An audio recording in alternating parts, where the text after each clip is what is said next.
ایک مکان ہے، اس کی 2 منزل ہے، ایک منزل میں چھوٹا بھائی، دوسری منزل میں بڑا بھائی۔ بڑا بھائی رات دن اللہ اللہ کرتا ہے، چھوٹا بھائی رات دن دارو پیتا ہے، رات دن کی یہی کہانی چل رہی ہے۔ بڑا بھائی جو اوپر بیٹھا ہوا اللہ اللہ کرتا تھا، اس نے چھوٹے بھائی کو تانا مارا، تو تو جہنمی ہے، تو کہیں کا نہیں ہے، قبولیت کی گھڑی گھوم رہی تھی، اللہ کو پسند نہیں آیا، اللہ نے پکڑ لیا۔ 25 سال کے بعد اس بھائی کو جو اوپر کی منزل میں اللہ اللہ کر رہا تھا، احساس ہوا یار کتنی نیکی کرو گے، ایک دن چلو اپنے بھائی کی مجلس میں بیٹھ کر کے دنیا کا مزہ اٹھاتے ہیں۔ اس ارادے سے وہ اوپر سے نیچے آ رہا ہے، اور چھوٹے بھائی کو دیکھیے اللہ نے اس کا مقدر چمکانا تھا، اس کے دل میں خیال آیا ارے نالائق کب تک تو نافرمانی کرے گا، ایک دن اپنے بڑے بھائی کی مجلس میں چلا جا، ایک نیکی تو کر لے، نام اعمال میں وہ نیکی آ جائے گی۔ چھوٹا بھائی نیکی کے ارادے سے نیچے سے اوپر آ رہا ہے، بڑا بھائی دنیا کا مزہ لینے کے لیے اوپر سے نیچے آ رہا ہے۔ اللہ نے ملک الموت سے کہا کہ دونوں کو اٹھا لو۔ بیچ سیڑھی پر آیا، اس کی بھی روح قبض ہو گئی، اس کی بھی روح قبض ہو گئی۔ فرشتوں نے پوچھا کہ میرے پروردگار جنتی کون ہے، جہنمی کون ہے؟ تو اللہ کی طرف سے جواب آیا، بندے کا دل کا حال خدا کو معلوم۔ وہ چھوٹا بھائی اوپر جو آ رہا تھا توبے کے ارادے سے آ رہا تھا، جو بڑا بھائی اوپر سے نیچے آ رہا تھا نافرمانی کے ارادے سے آ رہا تھا۔ بڑے کو جہنم میں بھیجو، چھوٹے کو جنت میں ڈال دو۔ ایک آدمی اپنے نوکر سے کہہ رہا تھا کہ تو کسی کام کا نہیں، ایک کام کو 3 بار کرتا ہے، دیکھو فلاں صاحب کا نوکر کتنا عقل مند ہے، 3 کام کو 1 مرتبہ کرتا ہے۔ بخار ہو گیا، اپنے نوکر سے کہتا جاؤ ڈاکٹر کو بلا کر کے لاؤ، تو 4 آدمی کو بلا کر کے لائے۔ تو پوچھا مالک نے یہ کون ہے؟ کہا یہ ڈاکٹر صاحب ہے، تمہارا علاج کرنے کے لیے آئے۔ کہا وہ کون ہے؟ کہا وہ درجی ہیں، تمہارا کفن بنانے کے لیے آئے۔ کیا پتا ڈاکٹر صاحب ناکام ہو جائے۔ کہا کہ وہ تیسرے آدمی کون ہے؟ کہا وہ غسل دینے والے ہیں، کیا پتا مر جاؤ تم کو غسل دینا پڑے۔ کہا وہ چوتھا آدمی کون ہے؟ کہا وہ گورکن ہے، قبر کھودنے والا ہے، کیا بار بار جا کر کے زحمت اٹھائیں، ایک ہی بار سب کو بلا لیا۔ ارے نالائق کہیں کہ تم زندہ آدمی کو جیتے جی قبرستان بھیجنا چاہ رہے ہو۔ ہے دنیا جس کا نام میاں یہ اور طرح کی بستی ہے، جو مہنگوں کو یہ مہنگی ہے اور سستوں کو یہ سستی ہے۔ یا ہر دم جھگڑے اٹھتے ہیں، ہر آن عدالت بستی ہے۔ گر مست کرے تو مستی ہے اور پست کرے تو پستی ہے۔ کچھ دیر نہیں اندھیر نہیں،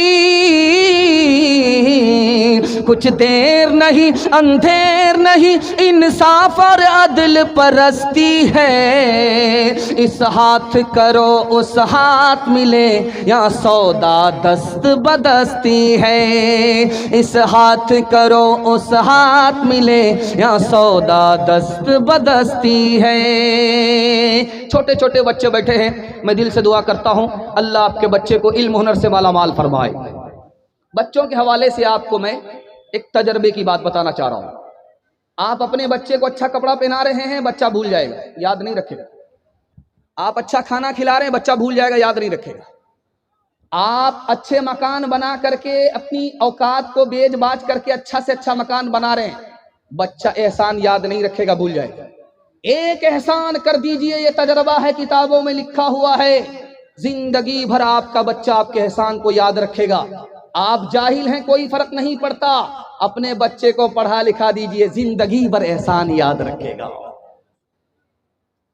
اکبر الہ آبادی کا آپ نے نام سنا ہے، بہت بڑے شاعر گزرے، انہوں نے ایک لطیفہ کہا کہ آج ہمارے جوانوں کا حال کیا ہے، کھانا کھلائیے باپ کی بہت تعریف کرے گا، کپڑا پہنائیے باپ کی بہت تعریف کرے گا، مکان بنا کر کے دیجئے باپ کی بہت تعریف کرے گا، جہاں اس سے کہیے کہ پڑھ لکھ کر کے آگے بڑھو اس کا سر بھاری ہو جائے گا۔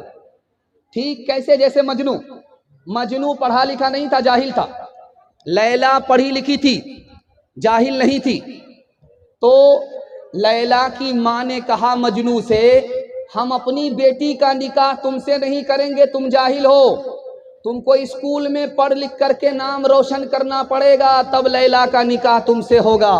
تو مجنو کیا کہتا، میں استعفیٰ دیتا ہوں، مجھے پڑھنا لکھنا منظور نہیں ہے، لیلا سے نکاح نہیں کرتا۔ لیلا سے نکاح چھوڑ دیا لیکن پڑھنے لکھنے کے لیے تیار نہیں ہوا. ٹھیک ہمارے سماج کا یہی حال ہے. اچھا مکان بنا دیجئے، بیٹا تعریف کرے گا. اچھا کھانا کھلائیے، تعریف کرے گا. اچھا کپڑا پہنا دیجئے، تعریف کرے گا. جہاں پڑھنے لکھنے کی ذمہ داری دیجئے اس کا سرباری ہو جائے گا جیسے مجنون. ایک پنڈی جی آئے رام کتھا سنانے کے لیے بستی میں. کہا ہم رام کتھا سنائیں گے، آپ کے بچے کو گیان دیں گے. کہا کہ آپ لوگ گیان دینے کے لیے نہیں آئے ہیں، پیٹ پالنے کے لیے آئے. اب بتائیے بچے کو گیان ملے گا آپ کے؟ کہا کہ کتنے دن میں آپ کا گیان ختم ہوگا؟ کہا کہ 3 مہینہ. کہا کہ کس کی گیان دینا چاہ رہے ہیں، کس کا گیان دینا چاہ رہے ہیں؟ کہا کہ رامائن کی کتھا سنانے کے لیے جا رہے ہیں. کہا کہ آپ جھوٹ بول رہے ہیں، آپ پیٹ پالنے کے لیے آئے ہیں اور کچھ نہیں ہے. رام کی کتھا تو 3 لائن میں ہے. ایک تھے رام جی، ایک تھا راوڑا. اس نے اس کی جورو چھینی، اس نے جلایا گاوڑا. بس اتنا سکھا دیجئے اور لمبی گلی سے نکل جائیے. آج حالت کیا ہے؟ ڈاکٹر کا فیس دیں گے ابھی اور وکیل کا فیس ابھی دیں گے، لیکن جو بچے کو پڑھا رہا ہے استاد، اس کا فیس ابھی نہیں دیں گے. کب دیں گے؟ اگلے مہینے میں. کب دیں گے؟ اس کے بعد میں. جب مزدور کو مزدوری مل ہی نہیں رہی ہے تو وہ کام کیسا کرے گا؟ آپ کے بچے کو علم نہیں ہوتا اسی وجہ سے. آج وعدہ کیجئے یہاں ہاتھ اٹھا کر کے کہ ڈاکٹر کا فیس ادھار رہے گا لیکن پڑھانے والے کا، استاذ کا فیس ادھار نہیں رہے گا. ہاتھ اٹھا دیجئے انشاءاللہ. ایک مثال پر پیغام ختم کر رہا ہوں، ذرا دھیان سے سنیے گا. سکندر بادشاہ سے پوچھا کہ تم باپ کی کم استاذ کی زیادہ عزت کرتے ہو، کیا وجہ ہے؟ تو کہا کہ باپ میرا آسمان سے مجھ کو زمین پر لایا اور میرا استاد مجھے زمین سے آسمان پر لے گیا، اس لیے میں باپ سے زیادہ استاذ کی عزت کرتا ہوں. خدا ہے مہرباں بولو، بولو ہے مہرباں بولو.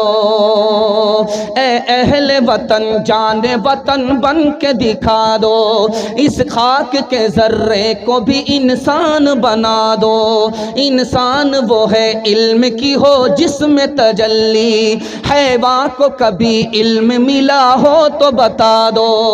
کانٹوں کو جہالت کے الگ کاٹ کے پھینکو، تم علم سے پھولوں سے نیا باغ کھلا دو. بے علم کا جینا بھی ہے ایک قسم کا مرنا، جیسے تن بیرو جلا دو کہ دبا دو. خدا ہے مہرباں بولو، بولو ہے مہرباں بولو. جوانوں کے حوالے سے پیغام ہے، عورتوں کے حوالے سے پیغام ہے. 5 منٹ میں میرے حصے کا جلسہ مکمل ہو رہا ہے. ایک عظیم مہمان کٹھیار سے تشریف لا رہے ہیں، ان کو بھی سننا ہے، ان کی دعا پر آمین کر کے جانا ہے. وعدہ کیجیے، ہاتھ اٹھا دیجیے انشاءاللہ. دھیان سے سنیے گا، جلدی سے نکل جائے گا. ہمارا جوان جب تک دارو نہیں چھوڑے گا 10 سال پیچھے ہو جائے گا، ہر سال پیچھے ہوگا. اور دارو چھوڑ کر کے 1 سال دکھائے 10 سال آگے بڑھ جائے گا. 10 سال کے برابر 1 سال میں ترقی ہوگی. دکھانے کے لیے جا رہا ہوں. آپ کے گھر میں انڈا ہے، کچا انڈا. کچا انڈا کو توڑ کر کے دارو میں ڈالیے، دارو کی بوتل میں ڈالیے. تجربہ کر کے دکھا رہا ہوں. کچا انڈا دارو کی بوتل میں ڈالیے، وہ ٹائٹ ہو جائے گا ایسے جیسے کہ ابلا ہوا انڈا. تو جو حلق کے نیچے شراب جائے گی، اندر کی اتڑی کا کیا حال ہوگا. دوسرا نمونہ آپ کی خدمت میں آ رہا، دھیان سے سنیے گا. گوشت کی بوٹی ایک شراب کی بوتل میں ڈالیے، گوشت کی بوٹی پانی کی بوتل میں ڈالیے. 3 دن کے بعد دیکھیے کہ کون سی بوٹی کا رنگ، ٹکڑے کا رنگ کیسا ہوا ہے. جس کو آپ نے پانی کی بوتل میں ڈالا وہ اپنی حالت پر رہے گا، اور جس کو آپ نے شراب کی بوتل میں ڈالا وہ چربی کی طرف پیلا ہو جائے گا.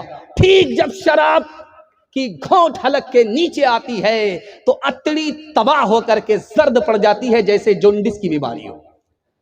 تیسرا نمونہ آپ کی خدمت میں لے کر کے، آپ کسان آدمی ہیں، آپ کی پیٹھ پر مشین ہوتی ہے، آپ اسپرے کرتے، اس مشین میں پانی بھی ہوتی ہے، دوائی بھی ہوتی ہے. آپ تجربہ کیجئے، 1000 بوند پانی کی اس میں ڈالیے، 1 بوند صرف شراب کی ڈالیے اور پھول پر اسپرے کر کے 10 دن دیکھیے وہ پھول مرجھا جاتا ہے.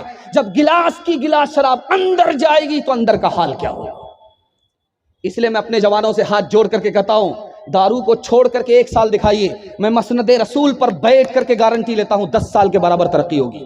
ہاتھ اٹھا کر کے وعدہ کیجئے دارو نہیں پئیں گے انشاءاللہ، اور پلائے گا تو کوئی چھوڑے گا نہیں. ہاتھ اٹھائیے انشاءاللہ.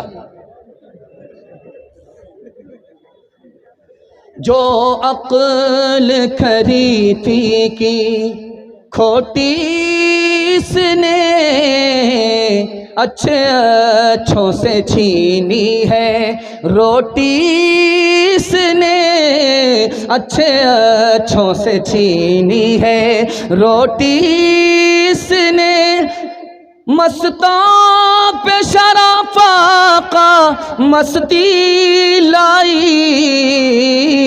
پتلون کو کر دیا لنگوٹی اس نے پتلون کو کر دیا لنگوٹی اس نے. بس آخری پیغام عورتوں کے حوالے سے سننے کے لیے تیار ہے؟ دونوں ہاتھ اٹھا دیجئے انشاءاللہ. عورت کو سر پر بٹھائیں گے، ہاتھ اٹھائیے انشاءاللہ. حکومت چلی جائے گی. دھیان سے رکھیے گا. اللہ تعالیٰ نے سکون کی 3 چیز کو پیدا کیا ہے. اللہ آپ کے علم میں اضافہ فرمائے، میرے مطالعہ کو تازہ فرمائے. دھیان سے سنیے گا. 3 منٹ کا پیغام ہے. بائی پاس جا رہا ہے، پیشاب پخانے کو بھی روک کر کے بیٹھ جائیے. 3 منٹ کا پیغام آپ کے سامنے سے گزر رہا ہے. 3 چیز کے اندر اللہ نے سکون رکھا ہے. جب رات آتی ہے تو آدمی کو میٹھی نیند مل جاتی ہے. اللہ نے سکون رات کے اندر رکھا ہے. دوسری چیز کیا ہے سکون کی؟ ہمارا اپنا گھر ہے. دلی پنجاب میں رہی آپ کا دل نہیں لگے گا. ٹوٹے پھوٹے مٹی کے مکان میں گھر آ جائیے، آپ کو سکون ہی سکون ملے گا. سکون اللہ نے اپنے گھر کے اندر رکھا ہے. اور تیسری چیز سکون کہاں رکھا ہے؟ اپنی بیوی کے اندر رکھا ہے. انشاءاللہ سب کام پہلے ہوگا، نکاح بعد میں کریں گے. ہاتھ اٹھائیے انشاءاللہ. خیر 2-4 مجنوں ہاتھ اٹھائیے.